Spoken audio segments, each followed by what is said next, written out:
പിന്നെ ഈ ധ്യാനങ്ങളിലേക്ക് വരുമ്പോൾ ഒരുപാട് മെഡിറ്റേഷൻ ടെക്നിക്കുകളുണ്ട്. ഹാലൂസിനേഷൻസിൽ ഇങ്ങനെ ഒരു എനർജി എന്നുള്ളതിലുപരി മൈൻഡ് കൂടുതൽ പ്രവർത്തിച്ചിട്ടുണ്ടാവുന്ന വിഷയങ്ങളായിരിക്കും. ഇതുവരെയുള്ള പ്രശ്നം അതാണ്. ഇത് അവൻ്റെ ഹാലൂസിനേഷൻ എന്ന് പറയും. അപ്പോൾ ഒരു ഗ്രൂപ്പ് ഓഫ് ആളുകൾക്ക് ഞങ്ങൾക്ക് ഇങ്ങനത്തെ അനുഭവങ്ങൾ ഉണ്ടാവുന്നു. ടൺ കണക്കിന് ചെളി മാറ്റുമ്പോഴാണ് ഒരു സ്വർണം കിട്ടുന്ന ഒരു ശകലം, ഒരു ഔൺസ്. പലരും എത്തും. പക്ഷെ ചിലപ്പോൾ കുറേ ചോര ഒലിപ്പിക്കേണ്ടി വരുമെന്നുള്ളത്. അപ്പോൾ ഈ നെഗറ്റീവ് ഓറ കൂടി വന്ന് ബ്ലാക്കായി വരുമ്പോഴാണ് ബാധ വരുന്നത്. ന്യൂറോ ട്രാൻസ്മിറ്റേഴ്സിനെ മാറ്റി കഴിയുമ്പോൾ അവർക്ക് നമ്മളോട് അകൽച്ച വരുന്നു.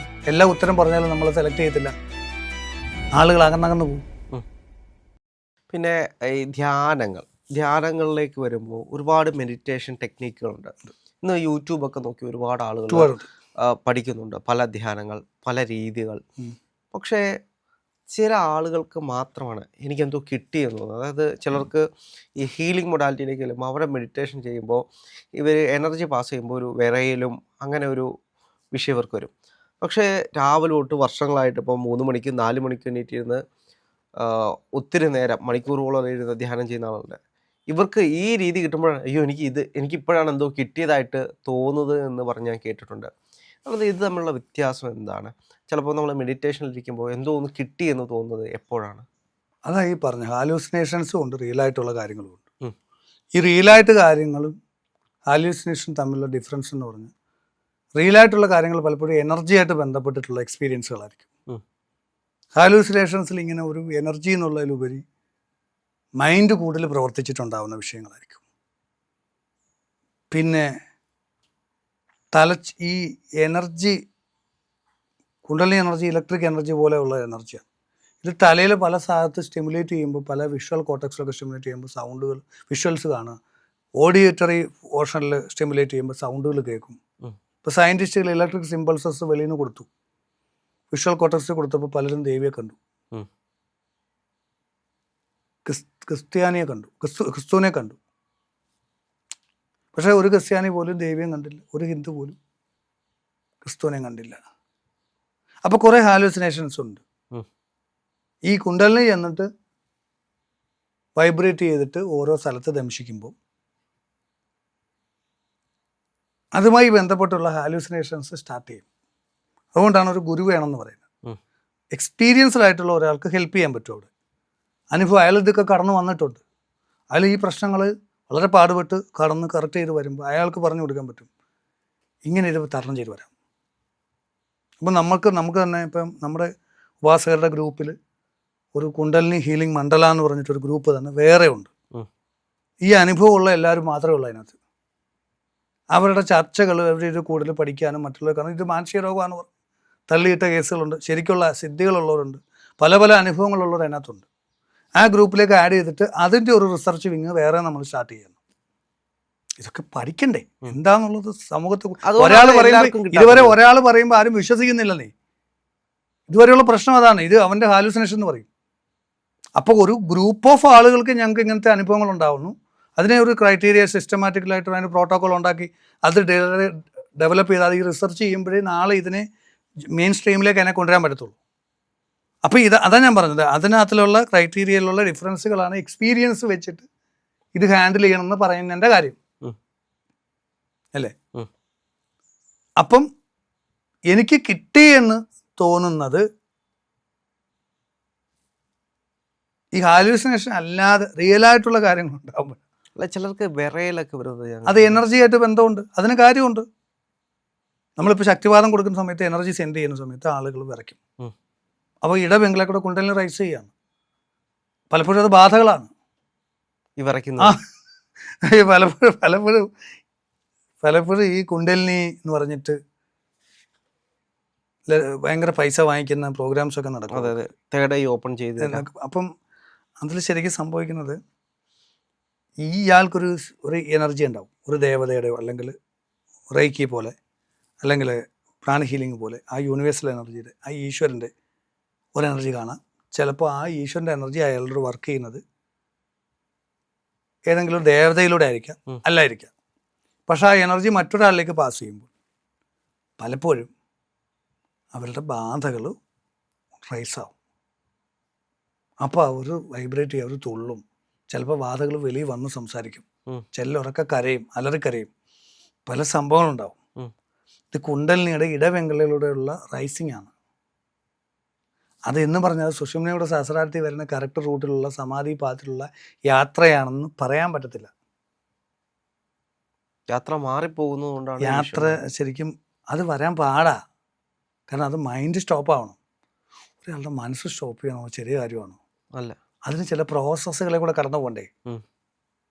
അപ്പം മൈൻഡൊക്കെ ഉള്ള ഒരു സാധാരണ ഇമോഷണൽ ആയിട്ടുള്ള ഒരു ജീവി ഒരു സുപ്രഭാതത്തിൽ എനർജി റൈസ് ചെയ്യുന്നു എന്ന് പറയുമ്പോൾ ഉറപ്പായിട്ടും അയാളുടെ ഉള്ള നെഗറ്റീവ് എനർജിയാണ് ഇത് പുറത്ത് വരുന്നത്. അത് നമ്മൾ ആവാഹിച്ച് മാറ്റിയിട്ട് ടൺ കണക്കിന് ചെളി മാറ്റുമ്പോഴാണ് ഒരു സ്വർണം കിട്ടുന്ന ഒരു ശകലം, ഒരു ഔൺസ്. ഈ നെഗറ്റീവ് എനർജിയൊക്കെ മാറ്റി കഴിയുമ്പോഴാണ് ഇയാളുടെ കറക്റ്റായിട്ടുള്ള സുഷുമ്നയുടെ സഹസ്രാരത്തിലേക്കുള്ള കുണ്ടലിനിയുടെ റൈസിങ് നമുക്ക് സപ്പോർട്ട് ചെയ്ത് കൊടുക്കാൻ പറ്റത്തുള്ളൂ. ഇത് ആരുടെ സപ്പോർട്ട് ഇല്ലെങ്കിലും പലരും എത്തിയിട്ടുണ്ട്, എത്തും. പക്ഷെ ചിലപ്പോൾ കുറേ ചോര ഒലിപ്പിക്കേണ്ടി വരുമെന്നുള്ളേ ഉള്ളൂ. ഞാൻ പറഞ്ഞു കുറച്ച് ബുദ്ധിമുട്ടേണ്ടി വരും. ആ ബുദ്ധിമുട്ട് ഒഴിവാക്കാനാണ് നമ്മൾ ഇതിൻ്റെ ഒരു റിസർച്ച് ചെയ്ത് ഇതിൻ്റെ ഒരു പ്രോപ്പർ സിസ്റ്റത്തിലേക്കാക്കി. ഇനിയെങ്കിലും ഒരുപാട് പേര് സെല്ലുകൾ അടയ്ക്കപ്പെട്ട് ആത്മഹത്യ ചെയ്തവരുണ്ട്. കുണ്ടലിന് റോങ് റൈസിങ്ങിലൂടെ ബാധ പിടിച്ച് മാനസിക രോഗികളായിട്ട് ഇഞ്ചക്ഷനും കൊടുത്ത് സെല്ലിൽ കിടക്കുന്നവരുണ്ട്, കുഴപ്പത്തിലായവരുണ്ട്. ഇവരെ അവരുടെ കാര്യത്തിൽ എത്ര പേരെ രക്ഷിക്കാൻ പറ്റും നമുക്കറിയത്തില്ല. ഇനിയുള്ള തലമുറയെങ്കിലും ഇത് കൃത്യമായി പഠിക്കണം. ഇനിയും വരുന്ന കാര്യങ്ങളാണ്. അവരെ നമ്മൾ ഇതിനൊരു ഗ്രൂപ്പിലൂടെ കറക്റ്റ് ചെയ്ത് ഇതിന് ഗൈഡൻസിലൂടെ നമ്മുടെ എക്സ്പീരിയൻസും ഇതെല്ലാം വെച്ചിട്ട് ഒരു ഗ്രൂപ്പ്, ഒരു ടീം വർക്കാണ്. ഇതൊരു ടീം വർക്കാണ്. ഒരിക്കലും നമ്മൾ ഇതല്ല, നമ്മൾ ഇവിടുന്ന് പോകും, അത് കഴിഞ്ഞു അത് റിസർച്ച് മുന്നോട്ട് പോകണം. അതിനാണ് നമ്മുടെ ശ്രമം. അപ്പം ഈ പറഞ്ഞതൊക്കെ ഒരു കറക്റ്റ് ഒരു ക്രൈറ്റീരിയയിൽ കൃത്യമായി അതിനെ ഗൈഡ് ചെയ്യാൻ, അതിനെ അളക്കാനും അത് നല്ലതും ചീത്തയും തിരിക്കാനും കറക്റ്റ് റൂട്ടിൽ കൊണ്ടുപോകാനും ഒക്കെ ഉള്ള ഒരു ശ്രമമാണ് നമ്മുടെ ഭാഗത്തുനിന്ന് ചെയ്യുന്നത്. ഇതിൽ നിന്നും ഉണ്ടാകുന്ന ഒരു പ്രഭാവലയത്തെയാണോ ഓറ എന്ന് പറയുന്നത്? അല്ലെങ്കിൽ ഈ ഓറ നമുക്ക് എങ്ങനെ കണക്കാക്കാം? ഓറയുണ്ട്. ശക്തിയുടെ സ്കെയിലായിട്ട് പലപ്പോഴും ആളുകൾ കണക്കാക്കുന്ന ഈ ഓറയാണ്. അതെങ്ങനെയാണ് കൂട്ടാൻ കഴിയുന്നത്? ഇത്തരത്തിലുള്ള ഈശ്വരോപാസന കൊണ്ട് മാറ്റാം. ഓറ പ്രാണന്റെ വിഷകല, അമൃതകല എന്ന് പറയും. ശ്രീവിദ്യയിൽ ഇതെല്ലാം ഉണ്ട്. ശ്രീവിദ്യ ഇല്ലാത്ത ഒന്നുമില്ല. ലോകത്തുള്ള എല്ലാ ധ്യാന രീതികളുടെയും ഒരു മിക്സാണ് ശ്രീവിദ്യ എന്ന് പറയാൻ. എല്ലാത്തിൻ്റെയും കാമ്പാണ് ഇതിലുള്ളത്. അപ്പം ഈ ഓറ അമൃതകല എന്നാണ് പണ്ട് പറയുന്നത് പോസിറ്റീവ് ഓറയ്ക്ക്. വിഷകല എന്നാണ് നെഗറ്റീവ് ഓറയ്ക്ക് പറയുന്നത്. ക്ഷേത്രങ്ങളിലെ അമൃതകല വിഷകല നോക്കിയാണ് ദേവതാ പ്രതിഷ്ഠകളൊക്കെ ചെയ്യേണ്ടത്, നിശ്ചയിക്കേണ്ടത്. അമൃതകലയാണോ വിഷകലയാണോ നോക്കി, നെഗറ്റീവ് എനർജിയാണോ പോസിറ്റീവ് എനർജിയാണോ ഇപ്പോൾ വേണേൽ പറയാം. അപ്പോൾ ഈ നെഗറ്റീവ് ഓറ കൂടി വന്ന് ബ്ലാക്കായി വരുമ്പോഴാണ് ബാധ വരുന്നത്. അത് നമ്മൾ ജപിച്ച് ഉപാസന ചെയ്ത് പോസിറ്റീവ് വൈറ്റ് ഓറയാക്കി കഴിഞ്ഞാൽ ഇത് കയറത്തില്ല. ശരിക്കും അതാണ് ചെയ്യേണ്ടത്. നമ്മളുടെ ബാധകളെ മാറ്റേണ്ടത് നമ്മൾ തന്നെയാണ്, മറ്റൊരു മാന്ത്രികനോ ഒന്നും അല്ല സത്യത്തിൽ. പക്ഷെ അതിന് കാലതാമസം എടുക്കും. കുഴി കിടക്കുന്ന ഒരാളെ പിടിച്ച് കയറ്റേണ്ടി വരും ഒരു കൈ സഹായം. അത് മാത്രമാണ് പൂജകളും ബാക്കിയുള്ള കാര്യങ്ങളും കൊണ്ട് നമ്മൾ ചെയ്യാൻ പറ്റത്തുള്ളൂ. ബാക്കിയെല്ലാം അയാൾ തന്നെയാണ് ചെയ്യേണ്ടത്. അങ്ങനെ കയറി വന്നാലും അയാൾ അത് മെയിൻറ്റെയിൻ ചെയ്യണം. ഇല്ല കുറച്ചാൾ കഴിഞ്ഞാൽ പിന്നെ പ്രശ്നം വരും. അതിനും വലിയ കുഴി. അയ്യോ, എത്ര വലിയ മാന്ത്രികനെ കൊണ്ടുവന്ന് എത്ര വലിയ കർമ്മം ചെയ്യിച്ചാലും അത് കഴിഞ്ഞിട്ട് അയാൾ പോയതിൻ്റെ പുറകിൽ ഇവർ പിന്നെ ക്രിക്കറ്റ് കളിക്കാൻ പോയാൽ കാരണം ഇത് പ്രശ്നം മാറിക്കഴിയുമ്പോഴാണ് പ്രശ്നം. പ്രശ്നം മാറാത്തപ്പോഴല്ല, പ്രശ്നം മാറിക്കഴിയുമ്പോഴാണ് യഥാർത്ഥ പ്രശ്നം വരുന്നത്.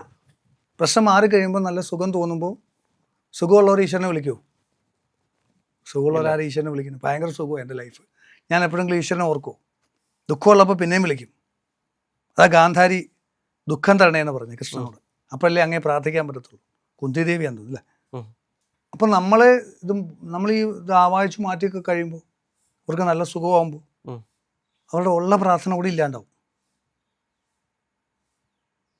അപ്പോൾ ഇവർ എന്നിട്ട് ആ മറ്റേ ആൾ തന്ന എനർജി, അയാളുടെ എനർജിയും കൂടി തന്ന് ഇവരുടെ ഓറ വൈറ്റ് ആക്കിയതിൻ്റെ ഇതിൽ ആ വൈറ്റ്നെസ് നിൽക്കുന്ന അത്രയും സമയം ഒരു പോസിറ്റീവ് ആയിരിക്കും.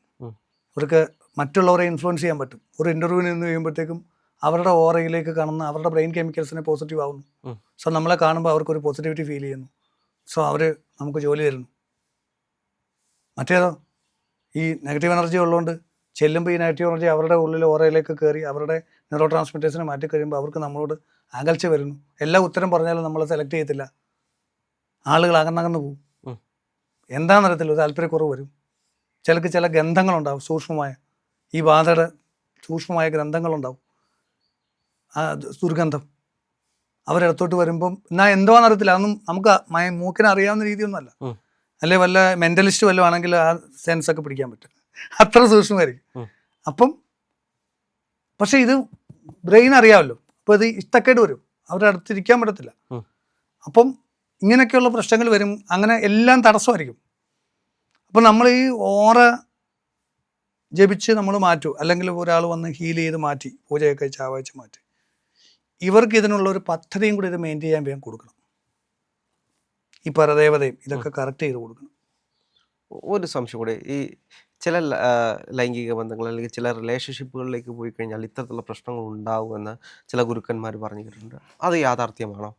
ഈ ചില ബന്ധങ്ങളിലേക്ക് പോകുന്നതാണ് ഇതിനൊക്കെ കാരണമെന്ന്? ബന്ധങ്ങൾ മാത്രമല്ല, സ്ഥലങ്ങൾ, ഇതെല്ലാം വിഷയമാവില്ലേ? എല്ലാ സ്ഥലങ്ങളിലും പോകാൻ പാടില്ല. ഇപ്പം തീർച്ചയായിട്ടും ഇപ്പം നമ്മൾ പോവാം, ഇതിനകത്തൊക്കെ ഏറ്റവും വലിയ ലോകം മുഴുവൻ പരവതാനി വിരിക്കുന്നതിലും നല്ലത് നമ്മൾ 2 ചെരുപ്പ് വാങ്ങിച്ചിടുകയെന്ന് പറയും.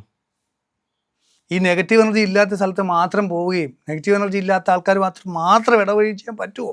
ഇല്ല. ഇല്ല. ഇല്ല. മിക്സഡ് ആണല്ല. ഞാൻ കടയിൽ പോയി സാധനം വാങ്ങിക്കുമ്പോൾ കടക്കാരൻ സാത്വികനായിരിക്കണമെന്നോ അയാൾക്ക് പോസിറ്റീവ് എനർജി ഉണ്ടായിരിക്കണം നിർബന്ധം പിടിക്കാൻ പറ്റുമോ? ഇല്ല. ഞാനൊരു ബസ്സിൽ യാത്ര ചെയ്യുമ്പോൾ എൻ്റെ തൊട്ടടുത്തിരിക്കുന്ന ആൾ പോസിറ്റീവ് എനർജി ആയിരിക്കണം എന്ന് പറയാൻ പറ്റുമോ? ഇല്ല. ഇല്ല. ഞാനൊരു മസാജിന് പോകുമ്പോൾ മസാജ് ചെയ്യുന്ന ആൾ പോസിറ്റീവ് ആയിരിക്കണം എന്ന് പറയാൻ പറ്റുമോ? അപ്പം നമുക്ക് ചെയ്യാൻ പറ്റുന്ന നമ്മുടെ ഓറ പോസിറ്റീവ് ആക്കി നിർത്തിക്കഴിഞ്ഞൊന്നും കയറത്തില്ല. അങ്ങനെയുള്ള ബന്ധങ്ങളും നമ്മുടെ അടുത്തേക്ക് ഇല്ല. ഇല്ല, എല്ലാം കറക്റ്റ് ആയിരിക്കും. വന്നാലും നമ്മൾ ബാധിക്കത്തില്ല, അത് വന്നിട്ട് അങ്ങ് പോവും. നമുക്ക് വേണ്ട കാര്യം ചെയ്തോ മസാജ് ചെയ്തിട്ട് പോവും, അല്ല എന്തുവാ? അല്ല, ഈ ഗുരുക്കന്മാർ പറയുന്നത് ചില ഇത്തരത്തിലുള്ള ആ എനർജി ഇല്ലാത്തവരെ ശ്രദ്ധിക്കണം. എനർജി സക്കേഴ്സ് ഉണ്ട്, ഇതെല്ലാം അവിടെ വർക്കബിളാ. ഈ പറയുന്ന എല്ലാം ശരിയാ. നമുക്കൊരു ഉപാസന ബലവോ നമുക്കൊരു ഓറയോ ഇല്ലാത്തപ്പോഴാണ് ഇത് ബാധിക്കുന്നത്. അല്ലെങ്കിൽ നമ്മൾ എവിടെ പോയി കഴിഞ്ഞാൽ ആ ഭഗവതിയുടെ ആ ദേവതയുടെ സപ്പോർട്ടുള്ള നമ്മളിത് ബാധിക്കില്ലല്ലോ. ഒരു ഹോണ്ടഡ് ഹൗസിൽ വളരെ ബാധകളൊക്കെ ഉണ്ടെന്ന് പറയുന്ന പ്രേതങ്ങളൊക്കെ ഉണ്ടെന്ന് പറഞ്ഞൊരു ഹൗസിൽ ഒരു സ്ട്രോങ് ഉപാസകനായിട്ടുള്ളവർ അവിടെ പോയി ഇരുന്ന് കഴിഞ്ഞാൽ അവർക്കൊന്ന് അയാൾക്ക് സുഖമായിട്ട് തന്നെ ഉറങ്ങിയിട്ട് വരും. പക്ഷെ ഏറ്റവും ഒരു തരത്തിലും ഉപാസനയൊന്നുമില്ല, ഒരു ആത്മവിശ്വാസം ഒന്നുമില്ല. ഏതെങ്കിലും തരത്തിൽ ആത്മവിശ്വാസം വേണം, ഈശ്വരോപാസന വേണമെന്നൊന്നുമില്ല ജീവിതത്തിൽ രക്ഷപ്പെടാൻ. ഹൈ ഡ്രീം ഉണ്ടെങ്കിലും പറ്റും, പക്ഷെ ഹൈ ഡ്രീം ഉള്ളവരുണ്ട്, അത് മെയിൻറ്റെയിൻ ചെയ്യുന്നവർ കുറവാണ്. മെയിൻറ്റെയിൻ ചെയ്യാൻ പറ്റുമെങ്കിൽ ജെയിംസ് കാമറോടെയൊക്കെ കൂട്ട് അവതാരമൊക്കെ എടുത്ത് കൂട്ട് പറ്റും. പക്ഷെ അത് എത്ര ജെയിംസ് കാമറൂൺ ഉണ്ട് ചോദ്യമാണ്. അപ്പോൾ സാധാരണ ആളുകൾക്ക് ഇത് വേണം, ഉപാസന വേണം. അപ്പോൾ ആ ഉപാസന ഒന്നുമില്ലാത്ത ഒരാൾ അയാൾ ഇതൊക്കെ ഒന്നും ഇല്ലയെന്ന് പറഞ്ഞ് നടക്കുകയും ചെയ്യുന്നു. പക്ഷേ അതിൽ പോലും അയാൾക്ക് കോൺഫിഡൻസും ഇല്ല. ഒരു പ്രശ്നം വരുമ്പോൾ പാനിക്കാവുന്നു. ഒരു തരത്തിലും പോസിറ്റീവ് ബ്രെയിൻ കെമിക്കൽസ് ഇല്ലാത്ത ഒരാൾ അയാളൊരു അമ്പലത്തിൽ പോയാൽ പോലും ചിലപ്പോൾ അയാളെ അവിടെയുള്ള ബാധകൾ ബാധിക്കും. അമ്പലത്തിലും ബാധകളുണ്ട്. പിന്നെ ഈ ആളുകൾ ഒഴിഞ്ഞിടുന്നതൊക്കെ അവിടെ ആളുകളത്തെ കൊണ്ട് ഒഴിഞ്ഞ് അവിടെ കൊണ്ട് ഇടുന്ന അവരുടെ ദുരിതമൊക്കെ കൊണ്ട് ഇറക്കി വെക്കുന്ന സ്ഥലമല്ലേ അമ്പലം. ആ ഏരിയയിലുള്ള സകലരും വന്ന് അവരുടെ ദുരിതം ഇറക്കി വെക്കുന്ന സ്ഥലമല്ലേ അമ്പലം. അവിടെ ദേവതയായിട്ട് കണക്ഷൻ വരെ അവിടെ പോയിട്ട് കാര്യമുണ്ടോ? അവിടെ പോയി കരഞ്ഞ് വിളിച്ചും ഇതുമായിട്ട് പ്രാർത്ഥിക്കുമ്പോൾ ഈ സാധനമല്ലേ കയറുന്നത്. ദേവതയ്ക്ക് അടുത്ത് നിന്നാലും സഹായിക്കാൻ പറ്റത്തില്ല. നിനക്കെന്താ കണ്ണില്ലയോ എന്നൊക്കെ ചോദിക്കും ദേവതയോട്. പക്ഷെ ദേവതയ്ക്ക് കണ്ണും കൈ ഉണ്ടായിട്ട് കാര്യമുണ്ടോ? ഈ ആളിൻ്റെ ഉള്ളിൽ മൊത്തം നെഗറ്റീവ് അല്ലേ, കരഞ്ഞുകൊണ്ടും നെഗറ്റീവായിട്ട്. അപ്പം ശരിക്കും അതാ ഞാൻ പറഞ്ഞത്, വ്യക്തിയുടെ അതിനകത്ത് മനോമയത്തിനൊക്കെ വളരെ പങ്കുണ്ട്. എല്ലാ എനർജി മാത്രമല്ല, അവർക്ക് കൗൺസിലിംഗ് കൊടുക്കേണ്ടി വരും, പല കാര്യങ്ങളുണ്ടാവും. അതാ ഈ പഞ്ചകോശത്തിന് ഇമ്പോർട്ടൻസ് കൊടുത്തിട്ട് നമ്മൾ കൈകാര്യം ചെയ്യുന്നത് അതുകൊണ്ടാണ്. ഈ പഞ്ചകോശങ്ങളുടെ പ്രശ്നങ്ങൾ വരാം. അപ്പോൾ ഇതെല്ലാം ശുദ്ധമാക്കി എടുക്കുക എന്നുള്ളതാണ് ഇതിൻ്റെ ഒരു ബേസ്. അങ്ങനെ ശുദ്ധമായിട്ടുള്ള പഞ്ചകോശങ്ങളിൽ ശുദ്ധിയുള്ള ഒരാൾ അയാൾ എവിടെ പോയാലും ബാധിക്കത്തില്ല. അയാൾ ആരുടെ കൂടെ സഹകരിച്ചാലും ബാധിക്കത്തില്ല. അയാൾ ഫിസിക്കൽ റിലേഷൻഷിപ്പിൽ പോയാലും കുഴപ്പമില്ല. ഇല്ലെങ്കിൽ ഇതെല്ലാം പ്രശ്നമാണ്. ഒന്നും വേണ്ട, ചുമ്മാ അടുത്ത് നിന്നാലും മതി, ഇത് ബാധിക്കാം. ഒരു പയ്യൻ ഉച്ചയ്ക്ക് ഇങ്ങനെ സ്കൂളിൽ പഠിക്കുമ്പോൾ ഒരു പുഴയുടെ അടുത്തുള്ള ഒരു വലിയ മരത്തിൻ്റെ മേളിൽ ചുമ്മാ കയറിയതാണ്. ഏറ്റവും മേളിൽ ചെന്നപ്പോൾ അവിടെ ഒരു ആണി ഇരിക്കുന്നുണ്ട്, ഒരാണി. പുള്ളി ഇത് ഊരി കഴിഞ്ഞപ്പോൾ ചൊറിച്ചിലായി.